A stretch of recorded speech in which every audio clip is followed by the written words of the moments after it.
Hello friends, நம்ம இன்னைக்கு டேஸ்டியான பொட்டேட்டோ மஞ்சூரியன் எப்படி செய்யுது அப்படின்னு பார்க்கலாம். இது வரைக்கும் என்னோட சேனலை சப்ஸ்கிரைப் பண்ணாதவங்க சப்ஸ்கிரைப் பண்ணிடுங்க. வாங்க வீடியோக்கு போகலாம். முதல்ல ஒரு பேன் எடுத்துக்கோங்க. அதில் உருளைக்கிழங்கு இந்த மாதிரி நல்லா ஃப்ரெஞ்ச் ஃப்ரைஸ் செய்வோம் அது மாதிரி நீளமாக கட் பண்ணி எடுத்துக்கோங்க. அதே மாதிரி தான், ஆனால் கொஞ்சம் இது மொத்தமாக இருக்கணும். பாருங்கள், இந்த அளவுக்கு மொத்தமாக கட் பண்ணி எடுத்துக்கோங்க. ரொம்ப மெலிசாக வேணாம், ரொம்ப மொத்தமாக எடுத்துக்கோங்க. நீளமாக கட் பண்ணி எடுத்துக்கலாம். இப்போது இதில் லைட்டாக மட்டும் உப்பு ஆட் பண்ணிவிட்டு ஸ்டவ் ஆன் பண்ணிவிட்டு இதை ஒரு 5 நிமிஷம் நல்லா கொதிக்க வச்சு எடுத்துக்கலாம். இப்போது 5 மினிட்ஸ்க்கு அப்புறமா ஸ்டவ் ஆஃப் பண்ணிவிடுங்க.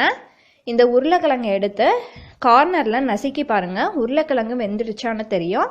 அப்போது அந்த ஸ்டேஜில் நம்ம ஸ்டவ் ஆஃப் பண்ணணும். அதாவது 5 நிமிஷம் வரைக்கும் இது நம்ம வேக வச்சு எடுத்துக்கலாம். இப்போது இந்த கார்னரில் நசுக்கி பார்த்தோம்னா ரொம்ப ஹார்டாக இல்லாமல் ஓரளவுக்கு சாஃப்டாக இருக்கணும். அந்த ஸ்டேஜில் ஸ்டவ் ஆஃப் பண்ணிடலாம். ஒரு பவுல் எடுத்துக்கோங்க. அதில் 2 ஸ்பூன் அளவுக்கு சோள மாவு, 2 ஸ்பூன் அளவுக்கு மைதா எடுத்துக்கலாம். இதோட 1 ஸ்பூன் அளவுக்கு அரிசி மாவு சேர்த்துக்கலாம். இது கூட கஸ்தூரி மெத்தி இலைகள் 1/4 ஸ்பூன் அளவுக்கு சேர்த்துக்கோங்க. சில்லி ஃப்ளேக்ஸ் 1 ஸ்பூன் அளவுக்கு சேர்த்துக்கலாம். சில்லி ஃப்ளேக்ஸ் இல்லைன்னா வரமிளகாவை மிக்சியில் போட்டு கோஸ் கிரைண்ட் பண்ணி ஆட் பண்ணிக்கோங்க. இது கூட இஞ்சி பூண்டு விழுது ஆட் பண்ணிக்கலாம். கொஞ்சமாக மஞ்சள் தூள் சேர்த்துக்கலாம். தேவையான அளவு உப்பையும் சேர்த்துக்கலாம். சேர்த்துட்டு இதில் லைட்டாக தண்ணி ஆட் பண்ணி கட்டி இல்லாமல் நல்லா மிக்ஸ் பண்ணி விட்டுக்கோங்க. கொஞ்சம் கொஞ்சமாக தண்ணி ஆட் பண்ணி மிக்ஸ் பண்ணி எடுத்துக்கலாம். இந்த மாவு ரொம்ப கெட்டியாக இல்லாமல் ஓரளவுக்கு லிக்விடாக இருக்க மாதிரி எடுத்துக்கோங்க. தோசை மாவு ஊற்றுவோம்ல, அந்த பதத்துக்கு இதை மிக்ஸ் பண்ணி எடுத்துக்கலாம். இப்போது இந்த மாவில் நம்ம வேக வச்சு எடுத்தோம்ல அந்த பொட்டேட்டோஸை ஆட் பண்ணிக்கலாம். ஆட் பண்ணிவிட்டு இதை நம்ம ரெடி பண்ணி வச்ச மாவோட நல்லா மிக்ஸ் பண்ணி விட்டுக்கலாம். மிக்ஸ் பண்ணும்போது பொட்டேட்டோஸ் உடையாமல் மிக்ஸ் பண்ணுங்கள். இப்போ இதை ஒரு 5 மினிட்ஸ் அப்படியே வச்சுட்டு ஒரு பேனில் தேவையான அளவு எண்ணெய் எடுத்துக்கலாம். அந்த எண்ணெய் ஹீட் ஆனதுக்கப்புறமா நம்ம மிக்ஸ் பண்ணி வச்சோம்ல அந்த பொட்டேட்டோஸை ஒன்று ஒன்றா போட்டு ஆயிலில் ஃப்ரை பண்ணி எடுத்துக்கலாம். மொத்தமாக போட்டுறாதீங்க, ஒன்று ஒன்றா போட்டு எடுங்க. இப்படி தனித்தனியாக வர மாதிரி போட்டு ஆயிலில் ஃப்ரை பண்ணணும். ஒட்டுக்காக போட்டோன்னா எல்லாம் ஒட்டிக்கும். ஆல்ரெடி நம்ம பொட்டேட்டோவை ஓரளவுக்கு வேக வச்சதுனால அது உடஞ்சிடும். இப்போது பொட்டேட்டோஸ்லாம் நல்லா ஆயிலில் ஃப்ரை ஆகிடுச்சு.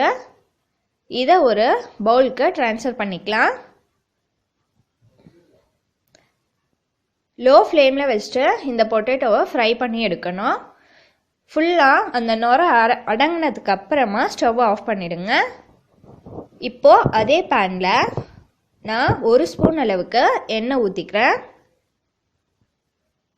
எண்ணெய் ஹீட் ஆனதுக்கப்புறமா சின்னதாக கட் பண்ண ஒரு 5-6 பல்லு பூண்டு ஆட் பண்ணிக்கோங்க. முடிஞ்ச அளவுக்கு பூண்டு அதிகமாக கூட ஆட் பண்ணிக்கலாம். இப்போது இந்த பூண்டை ஆயிலில் நல்லா ஃப்ரை பண்ணிக்கலாம். இப்போ பூண்டு நல்லா ஆயிலில் ஃப்ரை ஆகிடுச்சு. இது கூட நான் நீளமாக கட் பண்ண கொடமிளகா ஆட் பண்ணியிருக்கேன். நீங்கள் வெங்காயம், முட்டைக்கோஸ் எது வேணால் ஆட் பண்ணிக்கலாம். நான் கொடமிளகா மட்டும் ஆட் பண்ணியிருக்கேன். இப்போது கொடமிளகாவும் ஆயிலில் ஃப்ரை ஆகிடுச்சு. இதோட 1 ஸ்பூன் அளவுக்கு டொமேட்டோ கெச்சப் ஆட் பண்ணிக்கலாம். சோயா சாஸ் வேணும்னா அதை கூட ஆட் பண்ணிக்கோங்க. நான் அது எதுவுமே ஆட் பண்ணல. சாட் மசாலா கொஞ்சமாக மட்டும் ஆட் பண்ணிக்கோங்க. ஆட் பண்ணிவிட்டு இதை எல்லாத்தையும் ஆயிலில் நல்லா ஃப்ரை பண்ணிக்கலாம். இப்போது இந்த கெச்சப்பும் நல்லா எல்லாம் ஆயிலில் ஃப்ரை ஆகிடுச்சு. இது கூட நம்ம ஃப்ரை பண்ணி எடுத்தோம்ல அந்த பொட்டேட்டோஸையும் ஆட் பண்ணிக்கலாம். இதுக்கப்புறமா திரும்பவும் கொஞ்சமாக சில்லி ஃப்ளேக்ஸ் ஆட் பண்ணிக்கிறேன். நான் கொஞ்சமாக மிளகுத்தூள் ஆட் பண்ணிக்கலாம். திரும்பவும் லைட்டாக உப்பு ஆட் பண்ணிவிட்டு இதெல்லாம் நல்லா பொட்டேட்டோஸோட மிக்ஸ் பண்ணி விட்டுக்கலாம். இப்போ ஃப்ரை ஆன பொட்டேட்டோஸோட இந்த சாஸ்லாம் சேரும்போது நமக்கு ரொம்ப டேஸ்டியாக இருக்கும். இதை ட்ரை பண்ணுங்கள். ட்ரை பண்ணிவிட்டு மறக்காமல் கமெண்ட் பண்ணுங்கள் ஃப்ரெண்ட்ஸ். இப்போ நம்மளோட டேஸ்டியான பொட்டேட்டோ மஞ்சூரியன் ரெடி ஆயிடுச்சு. இந்த ஸ்டேஜில் ஸ்டவ் ஆஃப் பண்ணிவிட்டு இதை ஒரு பவுலுக்கு ட்ரான்ஸ்ஃபர் பண்ணி ஹாட்டாக சர்வ் பண்ணுங்கள். இது ஈவினிங் செய்யும்போது குழந்தைங்களுக்கு ரொம்ப பிடிக்கும். இதை செஞ்சு கொடுத்து பாருங்கள். தேங்க்யூ.